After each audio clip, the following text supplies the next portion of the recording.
여러분 오늘도 안녕하십시오. 다시 만나서 반갑고 뜨겁게 환영합니다. 감사합니다. 이 친구는 책 읽기 유대교 그 세 번째 순서입니다. 제1부 여전히 현존하는 과거 1장 기원 그 중에서 이제 두 번째 시작의 문제입니다.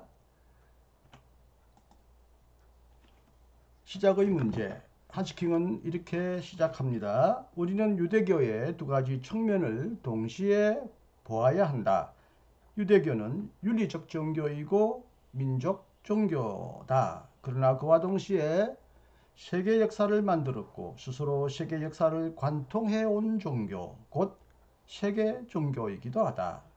다른 보편 종교들처럼 유대교는 정적인 실체가 아니며 이음새 없는 덩어리가 아니다. 유대교의 역사는 긴장으로 가득하고 깊은 변혁으로 가득하다.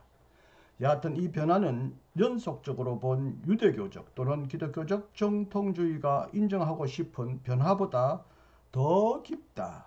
우리가 보게 될 것이지만 유대교의 역사는 굳이 체계화하려고 애쓰지 않더라도 지금도 여전히 존재하는 강력한 모델, 거대한 위상, 곧 패러다임을 쉽게 보여준다. 유대교를 다른 종교와 비교하기 전에 먼저 우리는 유대교를 모든 종교처럼 그 자신의 기원과 잣대에 지어 보아야 한다. 그렇게 우리는 시작을 되물어 보아야 한다. 이렇게 시작하면서 이제 1. 유대교라는 수수께끼라는 제목으로 또 킹은 새로운 이야기를 전개합니다.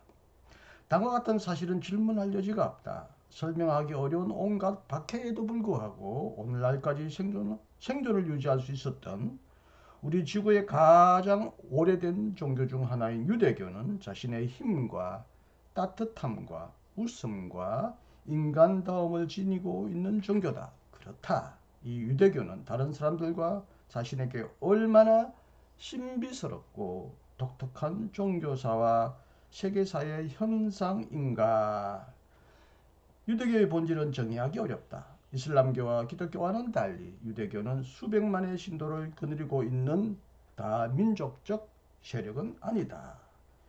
유대 국가는 먼저 페르시아만에서 시작해 나일강 계곡에 이르기까지 이르는 시리아, 팔레스타인의 비옥한 반달 지역의 중심부에 위치한 아주 작은 땅에서 살아가는 아주 작은 문명국이다. 너비는 기껏해야 150km가 되고 넓은 언덕이 드리워져 있으며 서쪽으로는 지중해와 맞닿아 있고 동쪽으로는 시리아 아랍 사막이 완만히 펼쳐져 있다. 그리고 한 복판에는 시리아 열곡을 통해 지리적으로 깊이 나누어져 있다.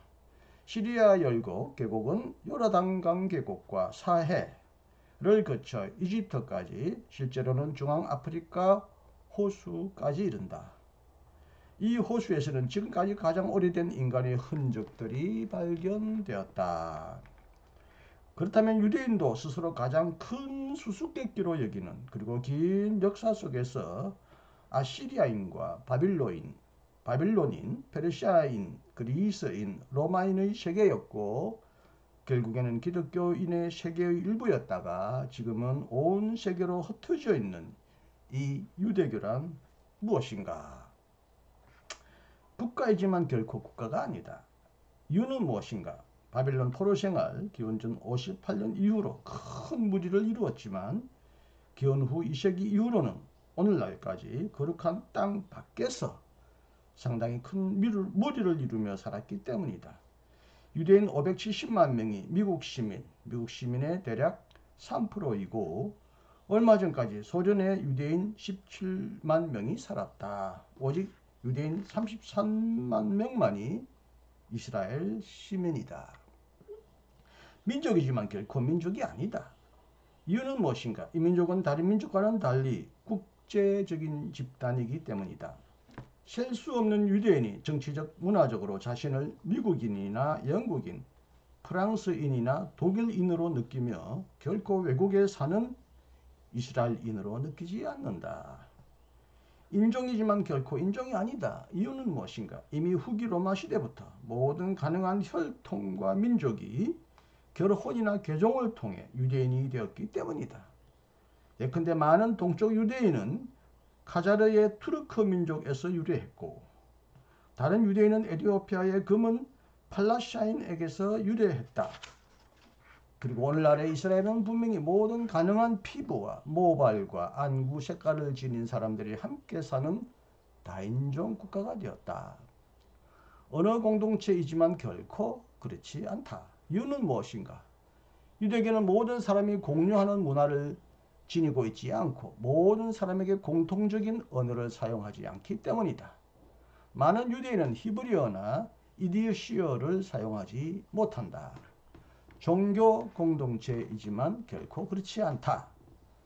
이유는 무엇인가? 적잖은 유대인들이 이스라엘에서조차 하나님을 믿지 않기 때문이다. 그들은 유대교가 종교와 전혀 무관하다고 주장한다. 물론 다수 유대인들은 종교직이지만 유대교의 종교 율법인 할라카를 엄수하기를 스스로 거부한다. 숫자로 본다면 유대인은 무시할 수 있는 존재다. 그렇지만 종교적으로 본다면 유대인은 거대한 힘이다. 사람들이 늘 해석하듯이 다음과 같은 점은 분명하다.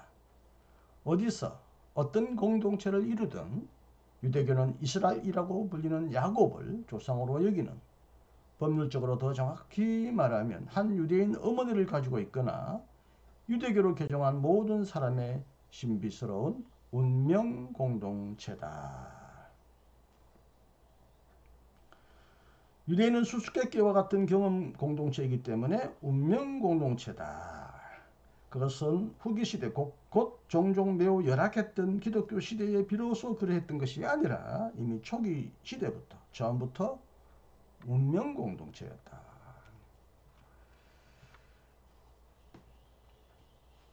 우리는 다음과 같이 질문하게 된다. 언제나 신앙 속에서 결성되었던 이런 초기의 경험은 항상 종교적인 경험이 아니었을까? 그것은 형상이 없고 파악할 수 없으며 측량할 수 없는 유일한 하나님과 함께한 경험이 아니었을까? 아브라함과 이삭과 야곱 이래 이스라엘은 그 하나님의 빛과 그늘 안에서 살아가지 않았을까?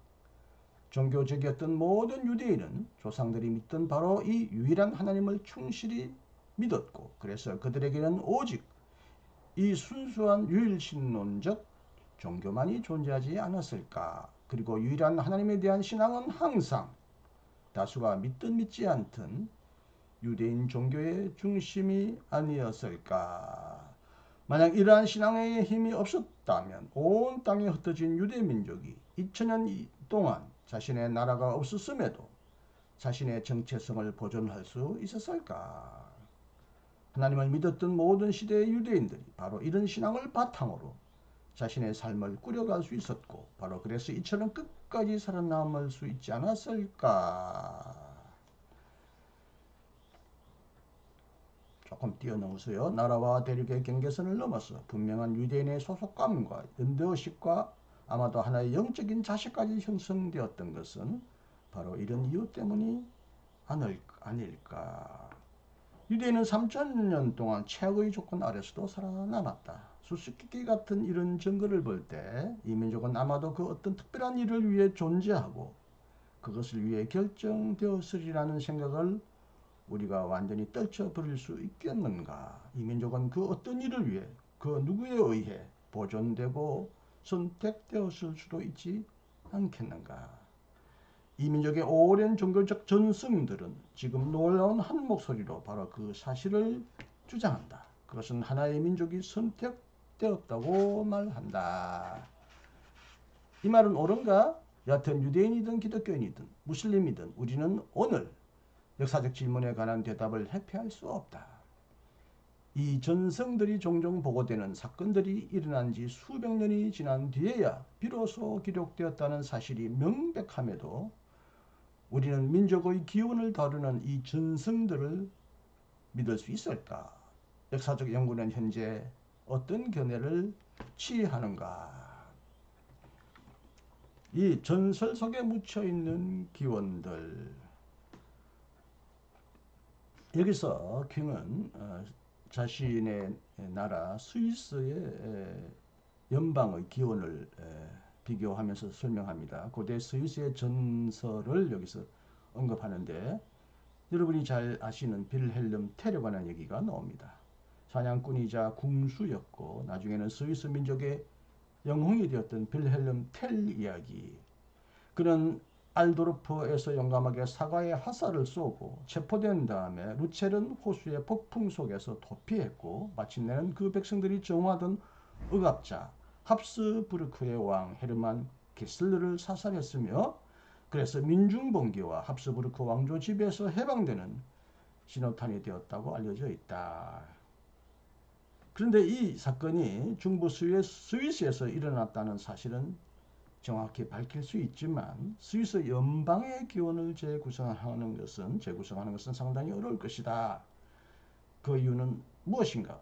스위스 시민으로서 말하기가 매우 유감스럽지만 텔의 이야기는 원래 하나의 전설, 곧 북유럽에 퍼져 있던 전설이었기 때문이다.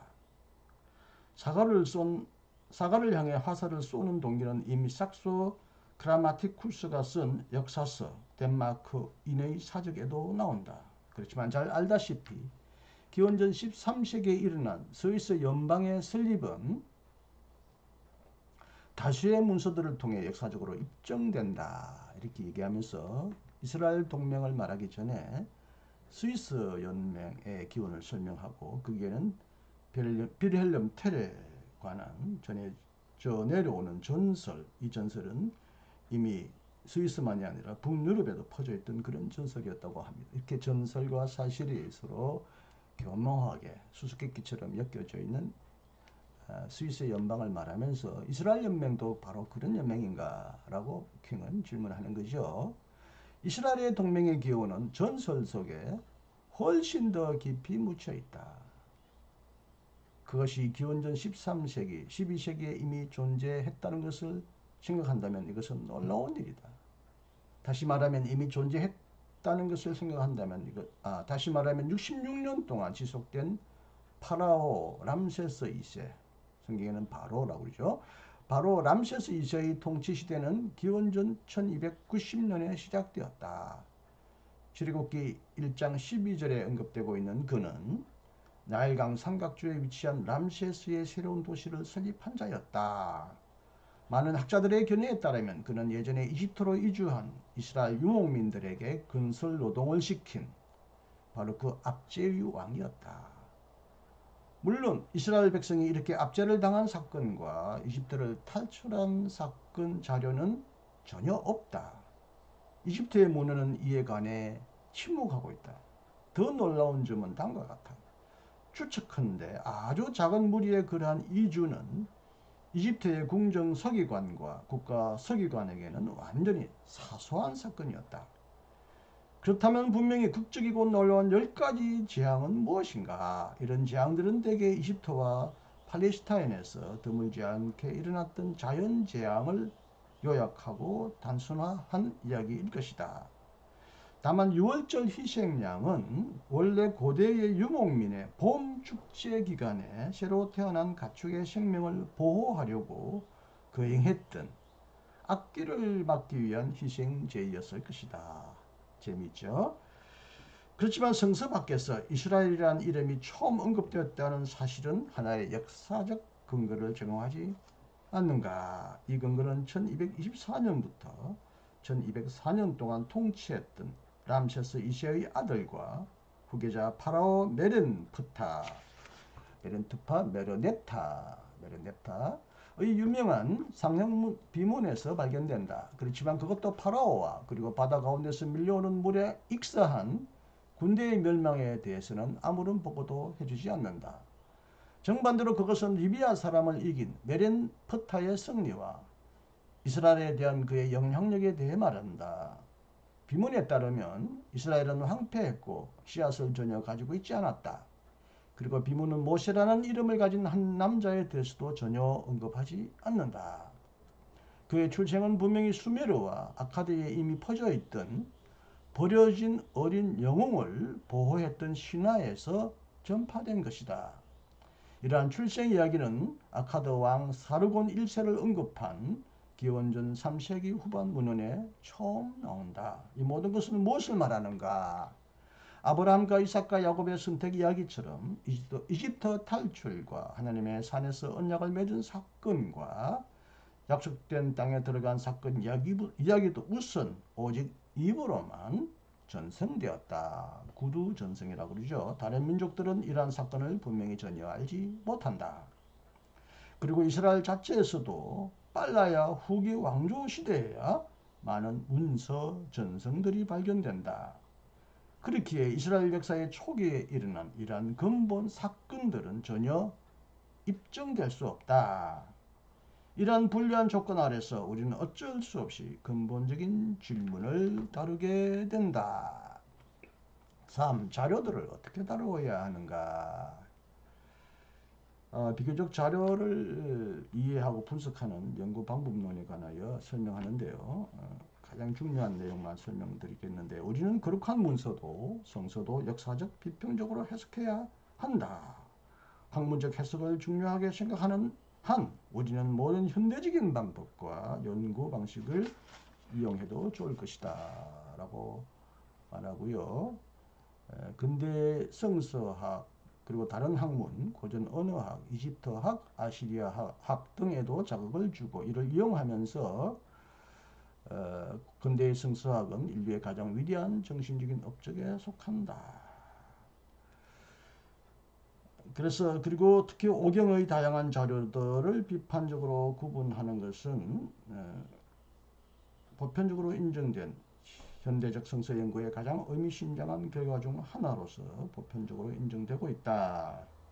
창세기의 모든 형성 과정은 대략 500년이 걸렸을 것으로 여겨진다. 이제 우리는 다음과 같은 사실을 간과해서는 안 된다. 이러한 자료 비평을 근거로 다음과 같은 사실을 간과해서는 안 된다. 기원전 13세기부터 12세기에 이스라엘 국가가 건설되기 전의 자료 상태는 기원전 10세기에 국가가 형성된 후의 역사와는 반대로 매우 부실하고 보잘것없었다. 이스라엘은 여전히 형성되어가는 민족이었고 강한 이웃들에게 거의 주목을 받지 못했다. 그러나 다음과 같은 사실은 의심의 여지가 없다. 민족의 후기 역사에서 세 가지 사건, 세 가지 전성은 중요한 토대가 되었다. 첫 번째는 민족의 이집트 탈출이고, 두 번째는 하나님의 산에서 이루어진 언약 체결이며, 세 번째는 땅 정착이다. 물론 이 사건들의 배후에 숨어있는 역사는 불분명하다. 특히 모든 문헌은 결코 한 가지 형태로 전승되지 않았다. 원래 독립적이었던 문헌들은 복잡한 문학적인 편집 과정을 거쳐 나중에야 비로소 다양한 자료에서 인위적으로 수집되었고, 따라서 많든 적든 통일된 형태로 정리되었다. 그러나 이것은 당연히 어느 정도의 역사성을 배제하지 않는다. 자기 비판적인 주석가들은 오늘날 다음과 같은 점을 인정한다. 문헌 비평적 가설들은 너무도 자주 서술된 사건들을 판단하는 역사적 척도가 되었다. 마치 후대의 전성, 곧 후대의 전성으로 추정되는 것은 이전의 사실과 무관한 듯이 생각되었다. 무엇이 그러한가? 오늘날 우리는 이스라엘의 초기 역사에 관해 아직도 역사를 쓸 수 있는가? 만약 그렇다면 어떻게 쓸 수 있는가? 이런 질문을 한 후에 4. 통합적인 역사 서술을 위해라는 제목으로 넘어갑니다. 킥은 이런 모든 학문적인 연구를 인정하면서도 성서 고고학이나 사회학적 방법 이런 것들을 인정하면서도 무엇보다도 킹의 확신에 따르면 문헌적이고 역사적이고 사회학적이고 신학적인 방법을 결합하는 통합적이고 다차원적인 연구 방식으로 이스라엘 유대인의 역사를 올바르게 이해해야 한다고 지언을 합니다. 여기는 이 정도로 생략하고요. 5번째까지 오늘 들어갑니다. 유일신론의 완성. 우리는 이렇게 질문해야 한다. 역사 속에서 모든 전통의 형성에 영향을 끼칠 만큼 그렇게 강한 힘을 불러일으킨 것은 도대체 무엇인가? 성서의 근본적인 설명은 다음과 같은 대답을 떠올리게 한다. 그것은 역사 속에서 활동하는 보이지 않는 유일한 하나님 야훼를 향한 신앙이었다. 모세 오경의 마지막 편집 과정에서 분명히 이 신앙은 매우 강했기 때문에 서로 경쟁하는 하나님 신앙의 모든 형태를 마침내 제압할 수 있었다. 그래서 10계명 가운데 첫 번째 계명과 두 번째 계명은 이렇게 말한다. 나는 너를 애굽 땅 종되었던 집에서 인도하여 낸 너의 하나님 여호와니라. 너는 나 외에는 다른 신들을 내게 두지 말라. 너를 위하여 새긴 우상을 만들지 말고 어떤 형상도 만들지 말라.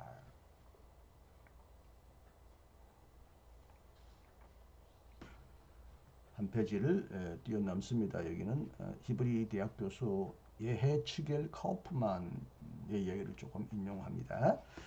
뛰어넘고요. 최근의 연구의 가장 중요한 결과는 다음과 같다. 이스라엘에게서 일어난 하나님 신앙의 발전에 대한 이해는 더 세심하게 설명되었다. 하나님의 신앙은 역사적으로 발전했다는 것이죠. 기원전 9세기 곧 이스라엘의 초기 왕조 시대는 이스라엘 민족의 하나님 야훼를 위해 두로의 신 바알에 대항하는 투쟁이 전개되었다. 바알을 버리고 야훼를 믿어라. 북왕국에서는 예언자 엘리야와 엘리사가, 그리고 쿠데타 후에는 새로운 왕 예후가, 남왕국에서는 유다가 투쟁을 전개했고, 같은 시기에 아사 왕과 여호사밧 왕은 종교개혁을 시도했다. 그 다음에 8세기에는 우선 소수의 사람들이 오직 야훼 운동, 오직 야훼만을 섬기라, 오직 야훼만을 신앙하는 오직 야훼 운동을 시작했다. 다른 민족들이 어떤 신을 예배하든 이스라엘은 오직 이 유일한 하나님만을 섬겨야 한다. 이것은 이스라엘 밖에 신앙되는 다른 신들을 부정하지 않으면서도 유일한 하나님을 믿는 유일신 숭배로 이해될 수 있다. 그렇기 때문에 예언자 호시아는 이스라엘 안에서 다른 신들을 숭배하는 것과 성전 뜰 안에서 매음하는 것을 격렬하게 비판했다. 7세기에는 오직 야훼만을 섬기는 이 유일신 숭배가 완성되었다. 이스라엘 밖에서 신앙되는 다른 신들의 존재는 물론 여전히 부인되지는 않았지만 배타적인 언약 백성인 이스라엘은 배타적인 예배에서 배타적으로 바알이나 후기에는 제우스가 아니라 야훼를 섬겨야 한다. 요시야 왕은 제의를 통일하고 제의를 집중화하고 새로운 제의 질서를 국가의 율법으로 선언하는 개혁 프로그램을 실행했다. 6세기에는 오직 야훼 숭배가 마침내 이제는 다른 신들의 존재를 부인하는 엄격한 유일신론으로 이어졌다.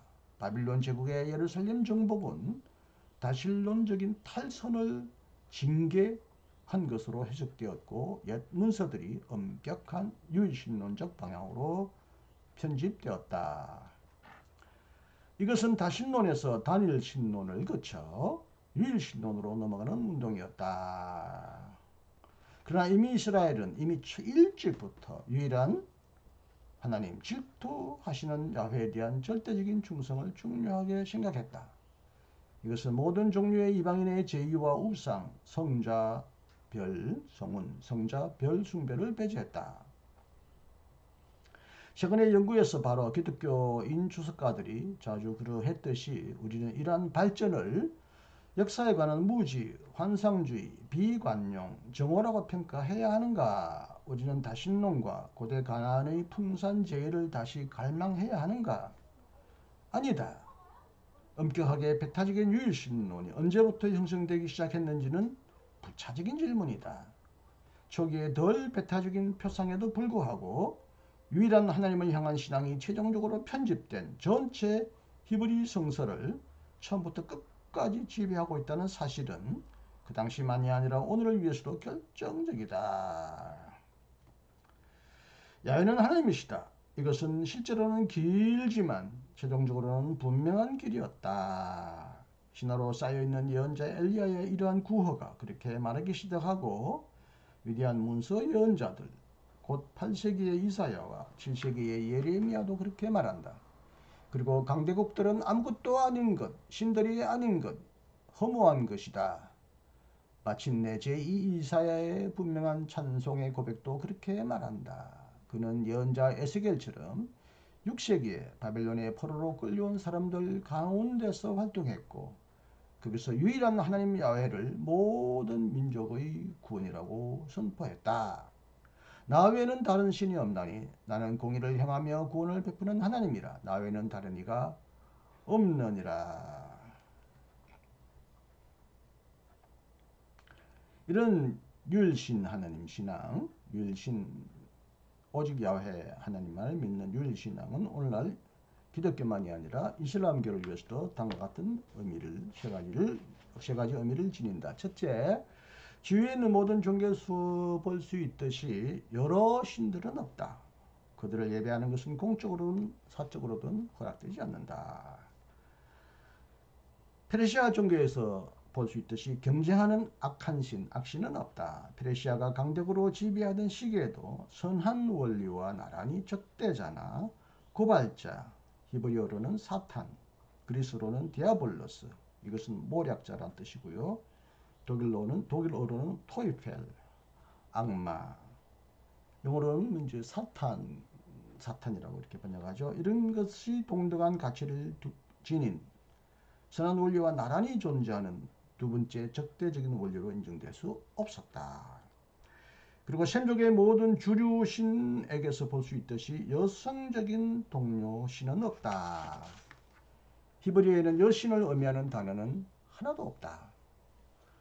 어떤 이스라엘의 집단에서는 야훼의 반려자, 예컨대 여신 아세라가 숭배되었다는 것은 여기서 논할 가치가 없다. 포로기 이후에 유대교가 하나님을 아버지라고 불렀다면 분명히 하나님이 남성적이라는 것과 여자의 가치가 덜하다는 점을 강조하기 위한 성차별적인 의도에서 그렇게 한 것은 아니다. 여자도 남자처럼 하나님의 형상대로 창조되었다. 국가 조직이 붕괴된 후에 가족의 우두머리에 친근한 보호 기능을 하나님의 이름으로 정당화하려고 그렇게 한 것이다. 물론 전 근대적 사회는 모든 새 종교 안에서 대개 가부장주의적인 특징을 띠고 있었다. 그러나 가부장주의가 유일신론과 반드시 결합된 것은 결코 아니었다. 물론 유일신론과 가부장주의가 서로 손을 맞잡았을 때에는 너무나 자주 공격적인 태도를 드러냈지만 말이다. 네, 이제 기원의 문제, 시작의 문제 오늘 여기까지 여러분에게 읽어드렸습니다. 다음 시간도 여러분 다시 만날 수 있기를 기대합니다. 이 책은 상당히 방대한 두꺼운 책입니다.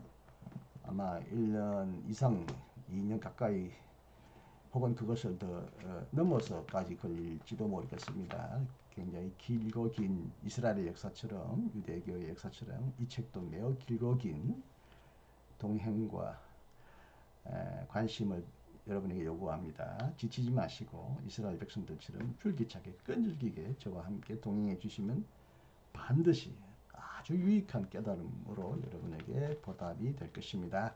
여러분도 오늘도 안녕히 계시고요. 주님 안에서 승리하십시오. 감사합니다. 이신근이었습니다.